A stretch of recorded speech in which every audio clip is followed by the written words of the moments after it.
दोस्तों, मेरे channel honour of homeopathy by doctor A K Singh में आपका स्वागत है। दोस्तों, आज डॉक्टर जेटी कैंट सर का बर्थडे है और आज के दिन यूनिवर्स ने हमको इस डिवाइन सोल को डॉक्टर जेटी कैंट सर के रूप में दिया, जिन्होंने हैनीमैन सर को, उनकी टीचिंग्स को हमको समझने में हेल्प करी। उन्होंने जो रिपर्टरी हमको दी, एक बुक इन्होंने लिखी जिसमें उन्होंने रूब्रिक्स दिए हैं हमको, और वो रूब्रिक्स पेशेंट की लाइफ के साथ हूबहू मैच करते हैं जो उन्होंने वर्क किया, और हैनीमैन सर को हमको समझने में बहुत हेल्प करी।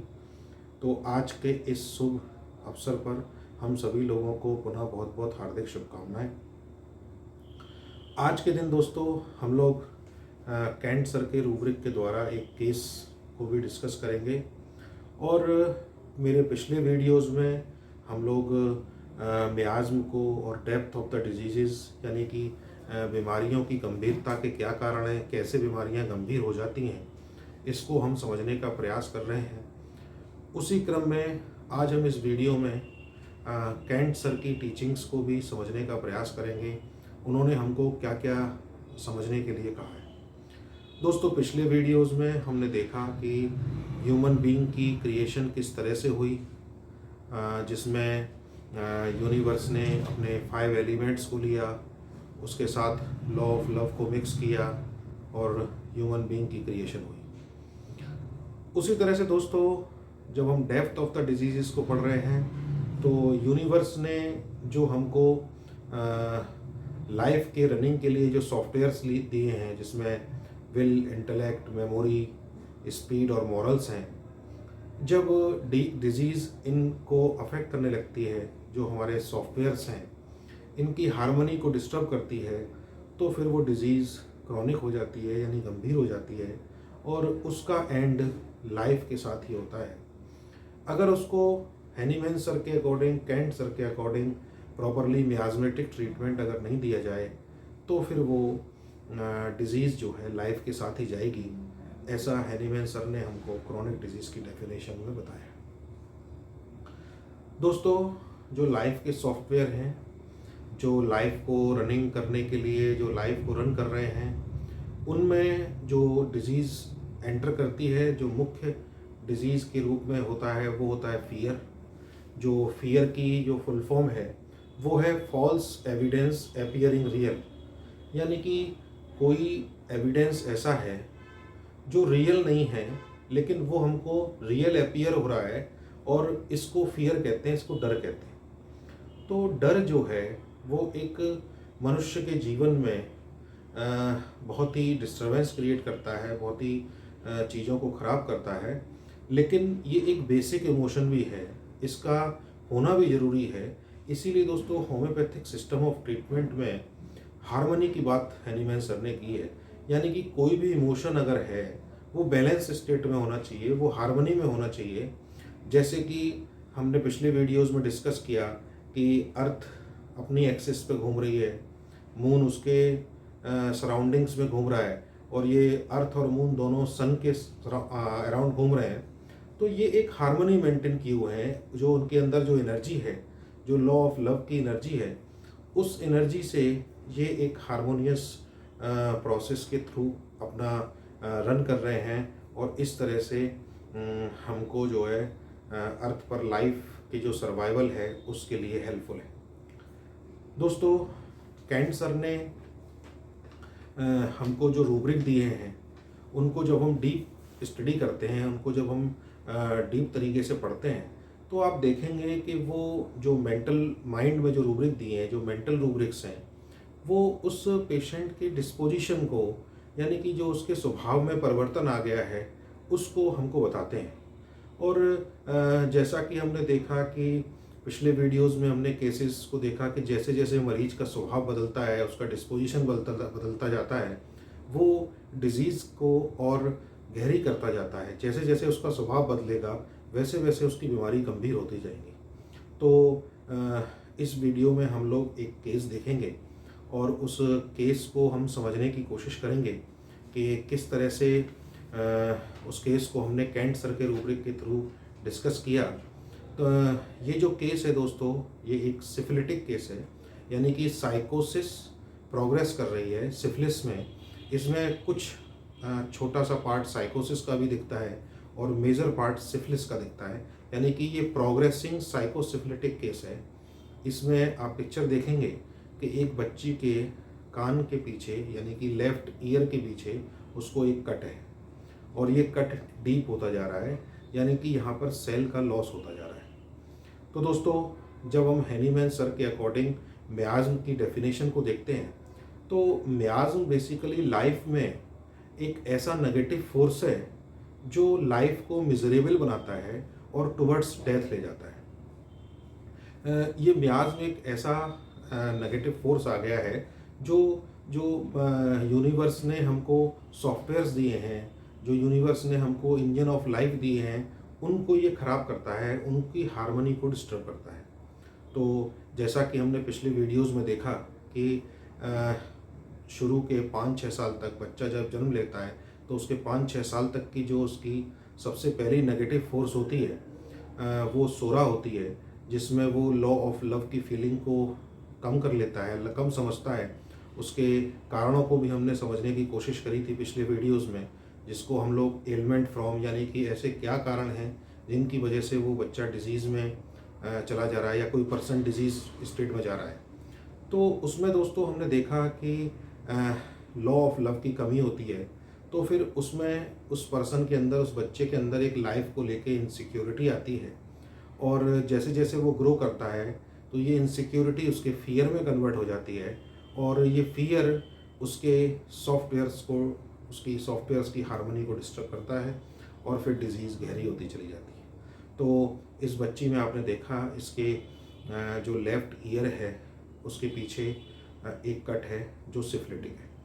तो दोस्तों, जब हम इस तरह के केसेस देखते हैं तो उसमें हमको ये सारी चीज़ों को जानना होता है कि कहाँ से इसकी सेंसिटिविटी अफेक्ट हुई, कब ये सेंसिटिव हुई, कब लॉ ऑफ लव की कमी इसको हुई, उसके बाद ये फियर कैसे इसके सॉफ्टवेयर में गया और किस सॉफ्टवेयर में चला गया।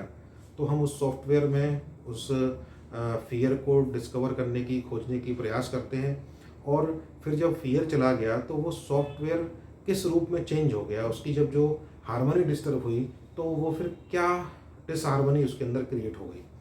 तो अगर हम उस डिसहार्मनी को प्रॉपर पकड़ लेते हैं और कैंट सर के रूब्रिक से उसको मैच कर लेते हैं तो फिर डिजीज़ ठीक हो जाती है और जो मियाज्मेटिक डिसऑर्डर है, जो लाइफ के साथ जाना था, वो पहले ही ठीक हो जाता है और वो पर्सन लाइफ की कंटिन्यूटी में आ जाता है और उसको यूनिवर्स हील कर देता है। तो दोस्तों, इसमें हमने देखा कि जो बच्ची है, इसमें कान के पीछे आप देखेंगे तो थोड़े थोड़े फ्लैंक्स या जो क्रस्ट दिखाई दे रहे हैं, ये साइकोसिस है, यानी सेकंड नेगेटिव डिफेंस है और जो फियर को डिनोट करती है। और जो डीप क्रैक है उसमें सेल का लॉस हो रहा है, यानी कि ये डिस्ट्रक्शन प्रोसेस अब आगे चल रही है। क्योंकि इस केस को स्किन स्पेशलिस्ट ने एक फंगल इन्फेक्शन डायग्नोस किया था कि ये फंगल इन्फेक्शन है। तो आज हम देखेंगे कि ये fungal infection homeopathic system of treatment से किस तरह से ठीक होता है। और जब उन्होंने इसको फंगल डायग्नोस किया तो इसको बच्ची को एंटी फंगल ड्रग्स और ऑइंटमेंट्स दिए, लेकिन उसके बावजूद भी ये हील नहीं हुआ। उसके पीछे कारण है दोस्तों कि जब लाइफ के सॉफ्टवेयर्स अफेक्ट हो गए तो बाहर से हम या कोई भी दूसरी ऐसी ड्रग जो उसकी लॉ ऑफ लव की कमी को पूरी नहीं कर सकती, तो वो उसको हील नहीं कर सकती प्रॉपरली, वो डिज़ीज़ फिर प्रोग्रेस होती रहती है। तो इस तरह से इस बच्ची को सफ़र करते हुए लगभग 6 महीने हो गए थे, तब उसके पेरेंट्स मेरे पास उसको लेके आए। तो दोस्तों, हम लोग फिर हिस्ट्री लेते हैं और बचपन से सारी हिस्ट्री को लेना शुरू करते हैं। तो हमने जब उसकी हिस्ट्री ली, उससे पूछा, तो बचपन में उस बच्ची को बहुत ज़्यादा डायरिया रहता था, जल्दी जल्दी उसको डायरिया, लूज मोशंस हो जाते थे और उसको बचपन में कफ, कोराइजा और फीवर, ये प्रॉब्लम्स उसको अक्सर बनी रहती थी। फिर वो उसको फिजिशियंस को दिखा करके उसका ट्रीटमेंट लेते थे, कुछ दिन चलती थी, फिर वो ठीक हो जाती थी। तो यहाँ हमने देखा कि कुछ ना कुछ लॉ ऑफ लव की कमी है, ये उसकी सेंसिटिविटीज़ को शो कर रहे हैं। उसके बाद वो बच्ची बड़ी होती है, आज उसकी उम्र 12-13 साल की है, तब उसको ये कान के पीछे प्रॉब्लम हुई जो लेफ़्ट ईयर के पीछे है। तो दोस्तों, मैंने जब बच्ची से बात करी तो उसके सारे जनरल्स यानी कि भूख, प्यास, नींद, यूरिन, मोशन ये सब ठीक है। चूँकि जब बीमारी गंभीर हो जाती है तो फिर जो छोटी-मोटी डिजीज़ेज़ है वो बॉडी में एंट्री नहीं करती, इसलिए इसके वो लूज़ मोशन सब ख़त्म हो गए और बाकी सारी चीज़ें अब इसको नहीं प्रॉब्लम करती हैं। सब कुछ ठीक है। तो फिर मैंने इससे पूछा और बताइए, अपने स्वभाव के बारे में बताइए। तो उन्होंने बताया कि मुझे डर बहुत लगता है, मैं अकेले कमरे में नहीं रह सकती, मुझे लाइट बंद हो जाएगी तो मुझे डर बहुत लगता है, मैं रात को लाइट जला के सोती हूँ और मुझे अकेले में बहुत डर लगता है। और मैंने सारी चीज़ें उससे पूछने की कोशिश करी और सारी चीज़ें, तो उसने इतना मुझे बताया। फिर मैंने इनके पेरेंट्स को बुलाया, बच्ची से पहले अकेले बात करी, फिर पेरेंट्स को बुलाया। तो मैंने पेरेंट्स से पूछा कि आप अपनी बच्ची के स्वभाव के बारे में बताइए। तो उन्होंने बताया कि बच्ची बहुत केयरिंग है, ये जो है सबकी केयर करती है और सबका ध्यान रखती है। और मैंने पूछा उनसे, मैंने कहा इसने बताया कि इसको डर बहुत रहता है। बोले हाँ, इसको डर बहुत रहता है, इसको अकेले में डर रहता है, इसको अंधेरे में बहुत डर लगता है और ये सारी चीज़ें उन्होंने मुझे बताई। तो मैंने उनसे कहा डर को आप और एक्सप्लेन करिए, डर के बारे में और बताइए, कुछ ऐसा बताइए जो आप इस बच्ची में अलग से देखती हैं जो और बच्चों में नहीं है।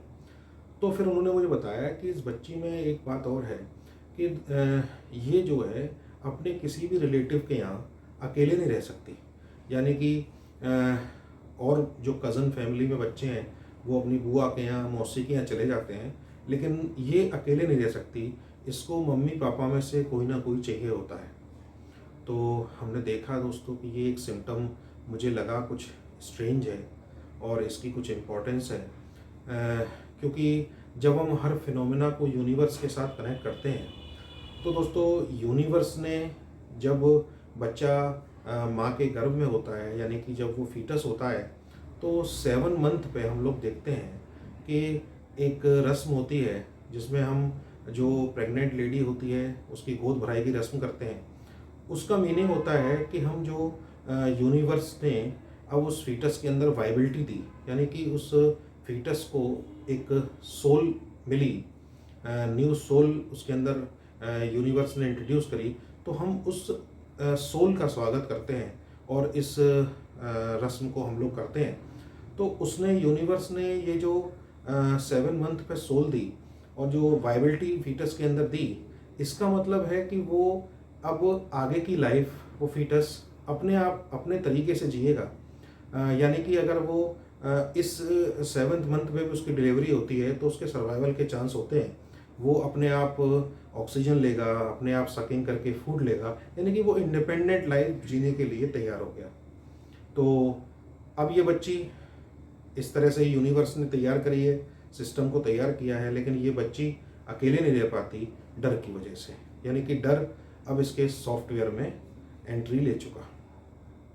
तो ये मैंने एक सिम्टम्स उनका नोट डाउन किया और फिर अभी हम देखेंगे कि किसको हम किस तरह से इंटरप्रेट करेंगे और किस तरह से इसको कैंट सर की रिपर्टरी से हम इस सिम्टम को लेंगे। तो दोस्तों, हमने देखा कि बच्ची बचपन में बहुत सेंसिटिव थी और वो सेंसिटिविटी उसमें जो है इस तरह से डायरिया, फीवर्स और इन सब को उन्होंने ट्रीटमेंट देते रहे, लेकिन वो इनसिक्योरिटी जो है वो ठीक नहीं हुई उसकी बचपन में। तो अब हमको ये पता करना होता है कि ये आखिर इनसिक्योरिटी उसको कैसे आई। तो जब मैंने बच्ची से बुलाया, बच्ची से पूछा कि आपको आपके परिवार में या फैमिली में सबसे ज़्यादा डर किससे लगता है, तो उसने बताया मुझे सबसे ज़्यादा डर मम्मी से लगता है। मैंने कहा पूछा ऐसा क्यों? बोले कि मम्मी मेरे से बहुत पहले से ही सारी काम कराती है, किचन का काम कराती है, मुझसे झाड़ू पोंछा तक करवा लेती है, जो कि मुझे पसंद नहीं है। यानी कि उसकी विल के अगेंस्ट उसको डरा करके और इस तरह से उससे काम किया जाता है जो उसकी इच्छा नहीं है। तो फिर मैंने मदर को कॉल किया, मदर को पूछा मदर को बुला करके पूछा कि भाई आपकी बच्ची कह रही है कि वो बहुत सारी चीज़ों को बना लेती है, घर में किचन का काम कर लेती है, तो इसमें आपका क्या कहना है? बोले डॉक्टर साहब ये तो आना ही चाहिए, एक बच्ची होने के नाते ये किचन का काम, घर का काम तो आना ही चाहिए। इसका मतलब दोस्तों क्या है कि मदर ने अपनी फैमिली में से ये बिलीफ लिया है कि बच्चियों को ये काम आना चाहिए। वास्तव में ठीक है, आना चाहिए, लेकिन चूंकि उसके ऊपर डोमिनेशन नहीं होना चाहिए, उसको ज़बरदस्ती किसी काम के लिए नहीं धकेलना चाहिए, क्योंकि हमको बच्चों की एक साइकोलॉजी को समझना चाहिए कि वो क्या चाहते हैं, क्या नहीं चाहते हैं, तब उनसे हमको काम लेना चाहिए और उनको इन चीज़ों को समझाना चाहिए। यानी कि उसके ऊपर कहीं ना कहीं डोमिनेशन भी रहा, और ये डोमिनेशन उसके लॉ ऑफ लव को कम करता रहा, और इस तरह से वो सेंसिटिव हुई। और बीच में जब मैंने हिस्ट्री ली तो पता लगा कि उसको कई बार गर्मियों में नोज़ से ब्लीडिंग भी होती थी, और एक बार वो अनकॉन्शियस हो गई थी, और उस अनकॉन्शियस में उसको 2 दिन तक हॉस्पिटलाइज रखा गया, तब फिर जा कर के वो ठीक हुई। तो ये इस तरह से दोस्तों उसके इंसिडेंसेस हुए। तो एक हम इसकी थीम बनाते हैं कि आखिर शुरू से लेकर के कहाँ उसकी लॉ ऑफ लव की कमी हुई और कब वो फियर में तब्दील हो गई। अब चूँकि उसके ऊपर वो डोमिनेशन रहा, उस डोमिनेशन ने इनसिक्योरिटी उसके अंदर चलती रही, और वो डोमिनेशन चलता रहा, तो उस डोमिनेशन ने उसकी इनसिक्योरिटी को फियर में कन्वर्ट कर दिया, और ये फियर में इस तरह से ये फियर कन्वर्ट हो गया, जो वो अपने मदर के साथ, मदर के बिना या फादर के बिना कहीं रह नहीं पाती। ये सिम्टम है दोस्तों क्लिंगिंग। तो कैंट सर ने एक हमको रूब्रिक दिया है, क्लिंगिंग टू अ पर्सन और फर्नीचर।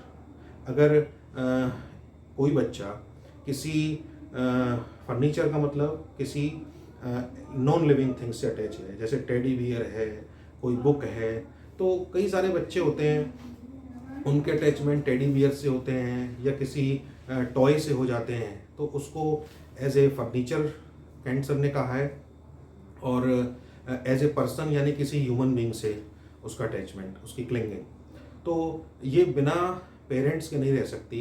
यानी कि कहीं ना कहीं ये क्लिंगिंग को शो करता है, और ये एक उसका अटैचमेंट है उसके माइंड का, और इस अटैचमेंट को आप देखेंगे कि फियर की वजह से ये अटैचमेंट क्रिएट हो रहा है, और फिर ये अटैचमेंट क्लिंगिंग में चेंज हो रहा है। तो जब इसकी डिसबैलेंस हो रहा है इस इमोशन का, तो फिर वो हार्मनी उसकी डिस्टर्ब हो रही है, और ये क्लिंगिंग जो है वो एक सिफिलिटिक डिफेंस है, यानी कि एक थर्ड नेगेटिव डिफेंस है कि उसका बेसिक जो नेचर है, बेसिक जो स्वभाव है, वो इंडिपेंडेंट होना चाहिए, लेकिन अब वो फियर की वजह से उन पेरेंट्स से दूर नहीं रह पाती, और ये क्लिंगिंग में कन्वर्ट हो गया। तो दोस्तों अब हम देखेंगे कि इसके लेफ्ट ईयर में प्रॉब्लम है जो कट है। तो लेफ्ट साइड और राइट साइड, लेफ्ट साइड हमको मदर से मिलती है और राइट साइड हमको फादर से मिलती है। इसलिए जो हमारी लेफ़्ट साइड होती है वो मदर साइड को डिनोट करती है, और राइट साइड हमारी फादर को डिनोट करती है। अगर लेफ़्ट साइड में कोई प्रॉब्लम होती है तो उसमें मदर का इन्वॉल्वमेंट होता है, और राइट साइड में फादर का इन्वॉल्वमेंट होता है। इन सारी डिटेल्स को हम आने वाले वीडियोज़ में देखते रहेंगे, समझते रहेंगे, और भी इसमें बहुत सारी चीज़ें साइड से इन्वॉल्व रहती हैं। यानी कि साइड को देख करके भी हम लोग पहचानते हैं कि किस तरह से डिज़ीज़ किस से रिलेटेड है। तो हमने देखा कि डिज़ीज़ जो है वो लेफ़्ट साइडेड है, तो बेसिकली मदर से रिलेटेड है। तो जो डोमिनेशन ने सेंसिटिविटी क्रिएट कर दी, और वो सेंसिटिविटी फियर से होते हुए अब क्लिंगिंग में कन्वर्ट हो गई। तो इस तरह से दोस्तों ये मियाज़मेटिक एक थीम बनती है मियाज़मेटिक ट्रीटमेंट देने की। अगर हम इसको मियाज़मेटिक ट्रीटमेंट नहीं देंगे तो फिर ये डिज़ीज़ नहीं ठीक होगी। तो इसमें दोस्तों मैंने रूब्रिक लिया क्लिंगिंग टू ए पर्सन और फर्नीचर, और इसमें जो दवाइयाँ हैं। तो अब देखते हैं दोस्तों कि ये कान पर ही प्रॉब्लम क्यों है, ये प्रॉब्लम कान पर क्यों है। चूँकि दोस्तों उस बच्ची ने हम एक मुहावरा सुनते हैं कि कान काटने वाला, यानी कि कान काटने वाला मतलब चतुर बनने वाला। तो अगर कोई व्यक्ति चतुर होता है, चतुर का मतलब है इंटेलेक्ट, तो कोई व्यक्ति इंटेलेक्ट से किसी दूसरे को प्रभावित करता है तो उसको हम कहते हैं कान काटना। लेकिन इस बच्ची का खुद कान कट रहा है, इसका मतलब कहीं ना कहीं इंटेलेक्ट का सेक्रीफाइस हो रहा है, इंटेलेक्ट में डिसहार्मनी क्रिएट हो रही है। तो ये जो इंटेलेक्ट वाला पार्ट है वो उसका इन्वॉल्व है, और इंटेलेक्ट में डिसहार्मनी की वजह से वो क्लिंगिंग क्रिएट हो रही है। तो एफोरिज्म 5 में हैनीमैन सर ने इंटेलेक्ट और मॉरल्स को बहुत इंपॉर्टेंस दी है। तो ये जो है इंटेलेक्ट का अफेक्ट है, यानी कि ये बच्ची अपने जो लाइफ को रनिंग करने के लिए सॉफ्टवेयर है इंटेलेक्ट, उसकी डिसहार्मनी से सफ़र कर रहा है, उसके अंदर डिसहार्मनी हो गई है। तो मैंने इस बच्चे से पूछा कि आपकी पढ़ाई लिखाई कैसी है। तो देखेंगे दोस्तों कि पढ़ाई लिखाई बहुत अच्छी है। मदर इसको पढ़ने लिखने के लिए भी डोमिनेट करती है, और इसके अंदर एक खासियत है कि शुरू से ही इसको आर्ट और ड्राइंग करने की बहुत इच्छा रहती है, और बहुत अच्छी आर्ट्स बनाती है। तो इसकी पेंटिंग्स हैं वो सब बहुत अच्छी हैं। तो मैंने इसका रूब्रिक लिया क्लिंगिंग टू ए पर्सन और फर्नीचर, जिसमें हम देखेंगे कि दवाई एक है जो जिसको ब्राइटा कार्ब आ रही है, यानी कि बेरियम कार्बोनेट। तो दोस्तों जब हम देखते हैं कि बेरियम कार्बोनेट को जब हम डीपली पढ़ते हैं तो मटेरिया मेडिका प्योरा से और कैंट सर से, तो बेरियम कार्बोनेट जो है वो सेकेंड डिफेंस तक काम करती है, यानी कि उसका लेवल जो है साइकोटिक डिफेंस तक का है काम करने का। क्योंकि दोस्तों हमारे यहाँ होम्योपैथिक चिकित्सा पद्धति में हर दवाई का एक लेवल है, और वो किस डिफेंस तक काम करती है हमको ये भी एनालिसिस करनी होती है, क्योंकि बहुत डीप साइंस है होम्योपैथी, इसमें हर दवाई का लेवल है। तो जो बेरियम ग्रुप है, यानी कि जो ब्राइटा ग्रुप है, वो बेसिकली सेकेंड डिफेंस तक काम करता है, यानी कि साइकोटिक तक काम करता है। लेकिन केस है सिफिलिटिक। तो हमको उस हैनीमैन सर ने ब्राइटा के साथ, ब्राइटा कार्ब के साथ और भी उसके कंपोजिशंस दिए हैं, जिसमें ब्राइटा फॉस है, ब्राइटा सल्फ है, ब्राइटा आयोड है। ये सब भी केमिकल जो भी मिनरल्स हैं, ये सारे मिनरल्स नेचुरल फॉर्म में पाए जाते हैं। तो मैंने इस बच्ची को ओवरऑल जब इसका एनालिसिस किया, इसकी सेंसिटिविटी को लिया, इसके डर को लिया, तो मुझे ब्राइटा फॉस इसके लिए लगा कि वो इसकी सारी चीज़ों को कवर करती है। क्योंकि फॉस्फोरस एक ऐसा एलिमेंट है जो बहुत सेंसिटिव है, फियरफुल है, और आर्ट एबिलिटी को फॉस्फोरस कवर करता है। और उसके साथ जो उसको ब्लीडिंग रही, नोज ब्लीडिंग में भी फॉस्फोरस बहुत हेल्प करती है। तो इस तरह से मैंने दोस्तों इसको मियाज़्म को कंसीडर करते हुए साइकोसिफिलिटिक, तो बेरियम साइकोसिस तक जाएगी, और फॉस्फोरस का जो कॉम्बिनेशन उसके साथ होगा वो उसके सिफिलिटिक पार्ट को कवर करेगा। तो इस तरह से दोस्तों मैंने इसको ब्राइटा फास्ट 200 का ड्रॉपर दिया, और उस ड्रॉपर में देने के बाद आप देखेंगे इसकी 5 पिक्चर हैं, यानी कि 5 हफ्ते में ये बच्ची का कान बिल्कुल ठीक हो गया। ब्राइटा फॉस ने इस बच्ची को लॉ ऑफ लव के साथ, इसके फियर को ख़त्म करते हुए, इसकी इनसिक्योरिटी को ख़त्म करते हुए, इसको लॉ ऑफ लव के साथ कनेक्ट कर दिया। यानी कि वाइटल फोर्स जिसको कहते हैं, एक लॉ ऑफ लव का मतलब वाइटल फोर्स है, जो हम सबके अंदर एक जीवनी शक्ति है, उसके साथ इसको कनेक्ट कर दिया, तो उसने इसको हील कर दिया। तो कि हम पहले पढ़ चुके हैं कि लॉ ऑफ लव में जो लॉ ऑफ लव होता है उसकी 5 क्वालिटी हैं, यानी कि प्रेम के भाव की 5 क्वालिटी हैं। उसमें से सबसे पहली क्वालिटी है कि यूनिवर्स में अगर कोई भी घटना घटेगी तो वो लॉ ऑफ लव से ही घटेगी। और दूसरी क्वालिटी है इसकी कि इसके पास सब चीज़ की अंडरस्टैंडिंग होती है। लॉ ऑफ लव में सारी अंडरस्टैंडिंग होती है, जितने भी यूनिवर्स के फिनोमेना हैं उन सब की अंडरस्टैंडिंग होती है। उसके बाद दोस्तों इसमें सारे कोड्स होते हैं, जिस तरह से हमने पहले डिस्कस किया था कि जेनेटिक कोड होता है जिससे एक ह्यूमन बीइंग को ये शरीर मिलता है कि वो अपने फैमिलीज के साथ मैच करता है। उसी तरह दोस्तों लॉ ऑफ लव में उसकी हीलिंग प्रॉपर्टी के और उसकी लाइफ के सारे कोड्स होते हैं। तो जब हमने ब्राइटा फॉस दे करके इस बच्ची को लॉ ऑफ लव के साथ कनेक्ट कर दिया, तो उस कोडिंग से इस बच्ची को वो सारी सेल्स मिल गई जो सेल्स इसकी डैमेज हुई थी, और इसका कान बिल्कुल हील कर गया, और अपने आप को ये हेल्दी महसूस कर रही है। उसके बाद दोस्तों इस लॉ ऑफ लव में यूनिवर्स की सारी जानकारी होती है, ये सारी चीज़ें जानता है लॉ ऑफ लव जो है, उसमें क्या क्या लॉज हैं उनकी भी जानकारी इसमें लॉ ऑफ लव में होती है। उसके बाद जो भी कुछ यूनिवर्स में होना है वो सब लॉ ऑफ लव की वजह से ही होना है। तो दोस्तों यूनिवर्स ये पहले से ही जानता था कि ह्यूमन बीइंग को जब यूनिवर्स ने ओरिजिनेट किया तो वो जानता था कि यूनिवर्स इस तरह की बीमारियों से सफ़र करेगा। तो यूनिवर्स ने ह्यूमन बीइंग की लाइफ के साथ साथ एनिमल लाइफ दी। तो एनिमल किंगडम से हमारे यहाँ दवाइयाँ बनी हैं, और प्लांट किंगडम दिया, जो नेचर में प्लांट्स हैं वो दिए, तो हमारे यहाँ प्लांट किंगडम से दवाइयाँ बनी हैं, यानी कि प्लांट से दवाइयाँ, जानवरों से दवाइयाँ। उसके बाद उसने खजाना दिया मिनरल्स का, तो ये एक हमारा मिनरल ग्रुप है ब्राइटाफॉस, तो इससे दवाइयाँ बनती हैं। और यूनिवर्स ने फिर हैनीमैन साहब को दिया, हम लोगों को, जिन्होंने इन दवाइयों को रिसर्च करके इनकी सारी मेडिसिनल प्रॉपर्टी को लिया कि एनिमल किंगडम में जो दवाइयाँ हैं, जैसे हनी बी से दवाई बनती है, और फिश से दवाई, मछलियों से दवाई बनती है, सांपों से दवाइयाँ बनती हैं, प्लांट्स में फूलों से दवाइयाँ, पैठे से दवाइयाँ, और मिनरल में जैसे अभी आपने ब्राइटा बेरियम फॉस को देखा, वैसे कैल्शियम से दवाइयाँ, कैल्शियम कार्बोनेट, कैल्शियम फॉस्फोरिका। तो इस तरह से यूनिवर्स पहले से जानता था कि ह्यूमन बीइंग जब अर्थ पे जाएगा, वो लाइफ को रन करेगा, तो उसको इस तरह की वो डिफेंसेस अपने माइंड से लेगा और इस तरह की डिजीज स्टेट में वो चला जाएगा। इसलिए दोस्तों यूनिवर्स ने हमको ये सारी व्यवस्थाएं करके दी। हैनीमैन सर को दिया, उन्होंने ये सारी प्रॉपर्टी रिवील करी। उसके बाद दोस्तों कैंट सर को दिया, कैंट सर ने हैनीमैन सर को हमारे लिए सिंप्लीफाई कर दिया समझने के लिए। जो उन्होंने रिपर्टरी दी उसमें वो लाइफ सिचुएशंस के सारे रूब्रिक्स हमको दे दिए, तो जिससे हम अप्लाई करके और जो बीमार है उसको ठीक कर सकते हैं। जो हैनीमैन सर का मिशन था वही मिशन कैंट सर का था कि एक होम्योपैथिक डॉक्टर जितना हो सकता है वो सफरिंग ह्यूमैनिटी के लिए काम करे, और जो रोगी हैं उनको उनके द्वारा जो चीज़ें हमको दी गई हैं उनको इस्तेमाल करके रोगियों को ठीक करें।